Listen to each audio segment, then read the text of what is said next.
need somebody. Troubleshooter Tom Martino. I'm just trying to figure out what to do. I need someone. Tom Martino on 630 KHOW, Denver's talk station. Hello, I'm Tom. Welcome. 303-713-TALK, your consumer advocate here fighting for you. You know, I'll tell you, news media is going nuts. I am a bit ashamed because I'm part of the media, but they're going nuts because they pick things to talk about that do not necessarily have relevance. And the stories that do have relevance sometimes get pushed to the back. And it's a sad thing. And I'm just a little disappointed. They cover global warming like it's the plague. They cover the swine flu like it's the plague. You don't hear anything about AIDS anymore, do you? Not popular. They pick and choose what's popular. They pick and choose what they think we feeble-minded audience members want to see and hear. They spoon-feed us, thinking that they know what we're thinking and what we need to know. 303-713-TALK is our number. Tom, real quick, be here. I thought you heard you getting on Mike's case a couple days ago saying that the media doesn't do that. No, that's not true. What Mike was saying about the flu. Oh, okay. He was saying that the flu is nothing, blah, blah, blah, and more people die in lightning strikes. And I said, yeah, but you can't go out and cover lightning strikes as a story because people can't catch lightning. I gotcha. And one lightning strike doesn't beget another one. So I'm saying that the media, the flu was a real story, but it wasn't to the extent that the media made it. Have you noticed now they said, oh, it's not going to be that dangerous now, but in the fall when we screw up and need something else to fill up time in the media, it's going to be dangerous then. Have you watched how they're playing that up I know. now? And, you know, I'm really weird. And what I said to Mike when he says, see how they're playing it up, and I told Mike, I said, what do you mean they? I'm part of the media, and I can tell you, we don't have meetings where we plot, and I don't think there's a conspiracy. I think it's the nature of the beast. Do you understand the difference? There is no conspiracy anywhere I've ever been anywhere. I've been in media for more than 30 years, and there is not any kind of a conspiracy where we've ever been told by the ownership what to talk about, what news to cover, how we're going to cover it. Never, ever, ever. But there are trends and bandwagons we jump on. So the question is, are those trends and bandwagons initiated or incubated by conspirators? Well, maybe. Maybe there are people who started this flu story on purpose to get the media wrapped in it. Or maybe there are, like global warming, maybe there are people who know it's not really that serious, but think this is a great issue for our agenda. So while the media is not actively saying, yes, let's brainwash people, perhaps they're taking cues from people who are influencing media, like government officials. It's easy for a government official to whisper something to a reporter like it's a big secret and know in their hearts it will be covered, or to leak something and then to let it fester and start feeding it. So, do I believe in conspiracies in the media? Not really.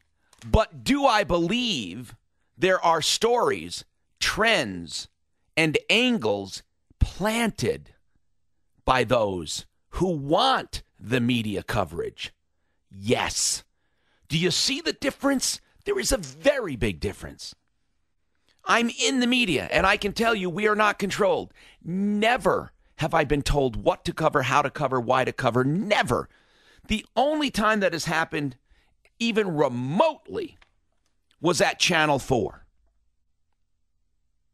When they were the Broncos station and we had a story about the owner of the Broncos.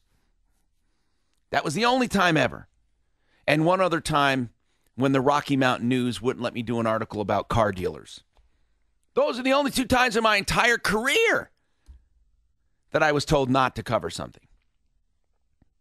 But when it comes to real conspiracies, where it happens is outside the media, and then they control the media in another kind of way by enticing the media and by planting seeds. Welcome, I'm Tom Martino, your consumer advocate, and we are consumers of news media. And I want to know if you've ever felt manipulated by the media, and where do you think the media gets its stories? Now, let's say if it was, let's do an if-then. If-then. An if-then is a statement in computer programming. If this is true, then this is probably true. So let's do an if-then statement. If the swine flu story was exaggerated, then their agenda was to do this.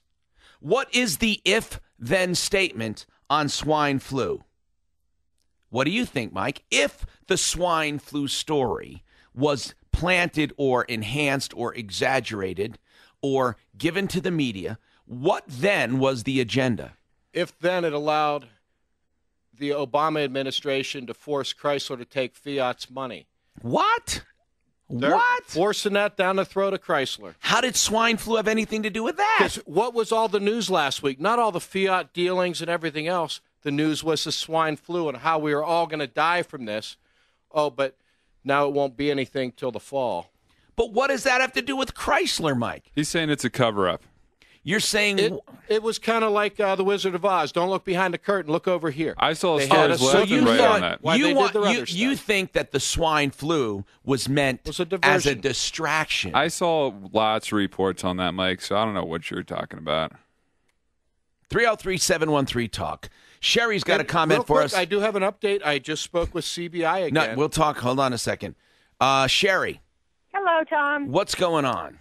I just wanted to give you a call and say thank you for you and your show. What's going on? Why? I used one of your contractors off your referral list. Yes. I used New Horizons, Yes. and they were fantastic. Well, I'm glad you had I'm really happy you had a good experience. Oh, That's my wonderful. goodness. They did a wonderful job. They were on time. They were organized. They were honest. They replaced the hardwood in my entryway and in my kitchen. Did a fantastic job, so I just want to say thank you. You know what? We love hearing that kind of stuff. Thank you. And I'll tell you what, we call it advertising with accountability, and we mean it. Really do. But I have to warn people of something. If you go on websites and you see my logo on there, please double check it. Don't assume that they're part of our effort, because there are many people misusing that, and I need you to confirm that. Don't get mad at us. Mike gets calls once in a while saying, I got this person and they said they were part of blah, blah, blah. And we say, well, did you check? And they say, well, no. Well, you got to check. Hey, we have a very serious case that came up with Gunsmoke, a gun dealer, and he does concealed carry classes. And it was a controversy. And I let Rich Wyatt have his say completely. In fact, I said he's probably right, and in the initial phone call, I questioned him not. I took everything he said as gospel. Now, Mike, is the new information different than what we had downstairs? Yes, it is. Okay. It is not a requirement, as Rich Wyatt told us. It is a sleazy business practice. What Rich is? Wyatt left that out. Telling people, oh, yeah, you purchased the gun before your background check. It's basically a business practice as far as we're able to find out there's one store doing it, which happens to be Gunsmoke. Then they're able to hold someone who fails to pass the background check to a 20% hostage. Here's what I want to tell you. And yesterday we heard from Bass Pro Shop, Big Five, I major dealer. I want to say this. We have not only talked to every major gun dealer, we talked to CBI. And our sources at CBI said that if anyone broke